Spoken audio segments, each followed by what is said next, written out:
Hey guys, how's it going? Today I want to speak about the subject of why is it important to analyze things? Well, think about it. If you're not going to analyze stuff in the real world, well, you're just like sheep, which is pretty much what I think most of the Western world, such as commercials and even politicians and stuff like that, they just want you to follow like a sheep.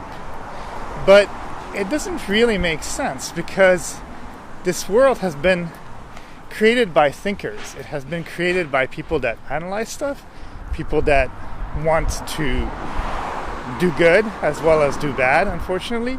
And there are a lot of people who definitely do take advantage of the fact that there are a lot of people that go through life, they don't question too much, and then they just want to take advantage of that so that they can manipulate the world in order for the masses to just follow.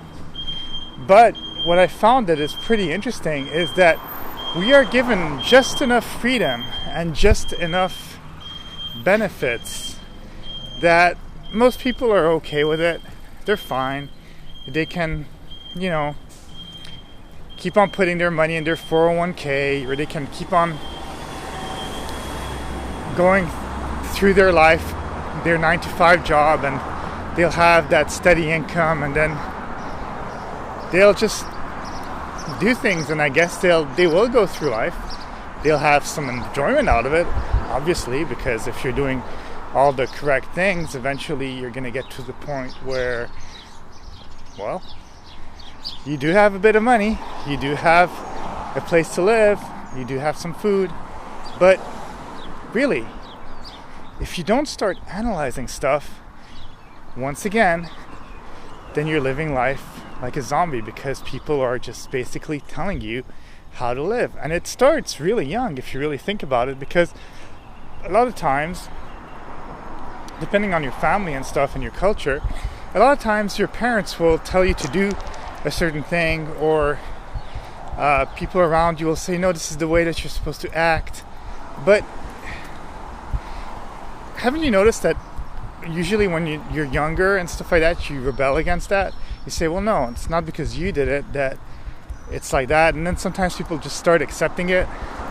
But I do think that the natural instinct is usually the one that was more analytical, because as a kid you just go with the flow and you don't know what is exactly right or wrong, and basically through time, if people don't scold you for doing something, or they don't tell you that this is the way that something has to be done, well, technically you just say, oh, well, then I'm doing the thing right.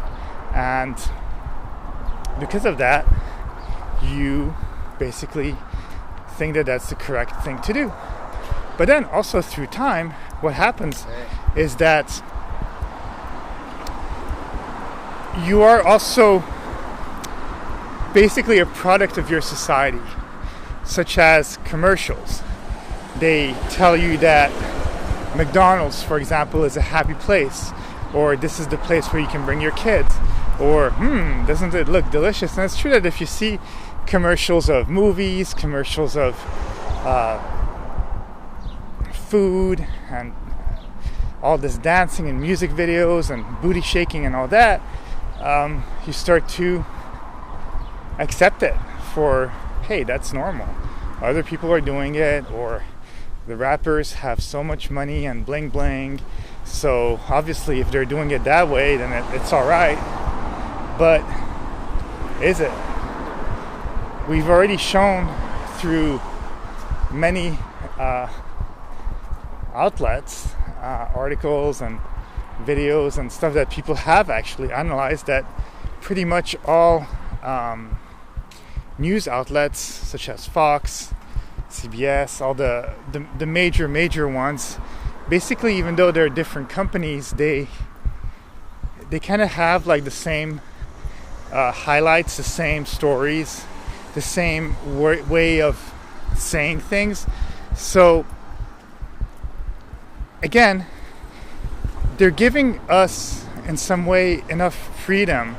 Society is giving us enough freedom to kind of select the channel we want to watch.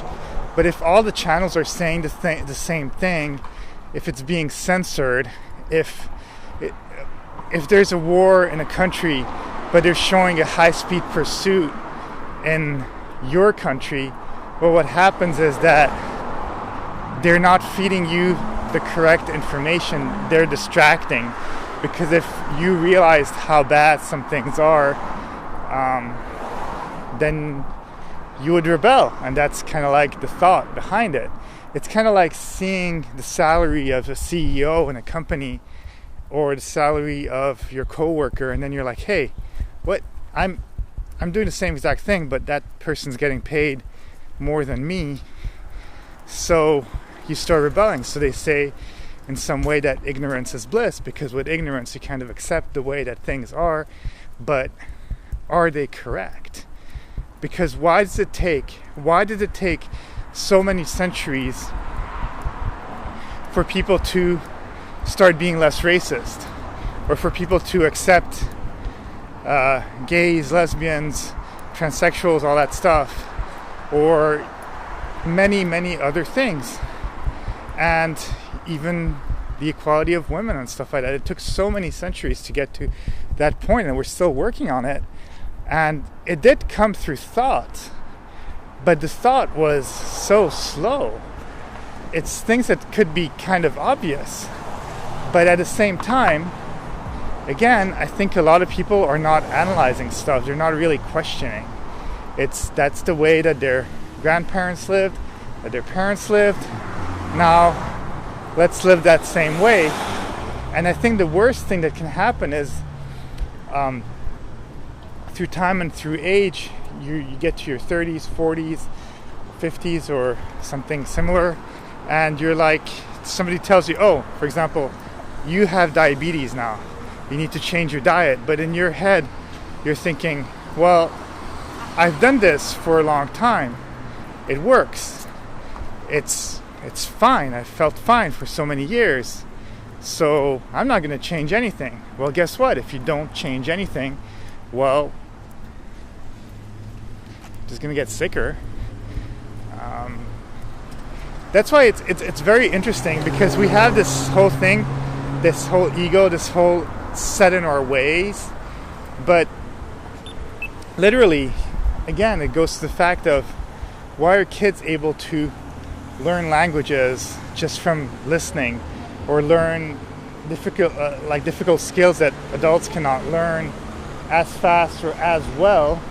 It's because they're open. They're not so, they don't have that ego. They don't have that thinking of, hey, what? Nah, I've done this for a while. I don't want to listen. I don't want to do things. I don't want to change. But again, then you become kind of like a sheep. You become someone who's not analyzing, someone who's not willing to learn. A lot of older people, they say that, for example, they haven't used this or that technology for their whole life, so why would they need to, I don't know, for example, use email or use cell phones? Well, guess what? It's practical, it's available, it opens up the world, and it's not that hard to keep up with technology. It's easy to say, to look at something and be like, nah, this is shit. I don't want to listen to it. Like, for example, even historically, music has always, from one generation to the other, created a lot of debate, and the kids love it, but the older generation says it's noise. But had they actually really sat down to listen to it and maybe opened themselves, because why are their kids loving it so much? And they are not. They can't be so intrinsically different that it's the devil's music, for example. It's kind of silly. So that's why I'm saying, think, analyze, don't be sheep, and try to expand your mind. But seriously, analyze. There's a lot of things that are wrong in this world, and it can only change with us. We've got to make the change. Okay? That's it. That's all I have to say. Have a great day, and I'll talk to you soon. Bye. Okay.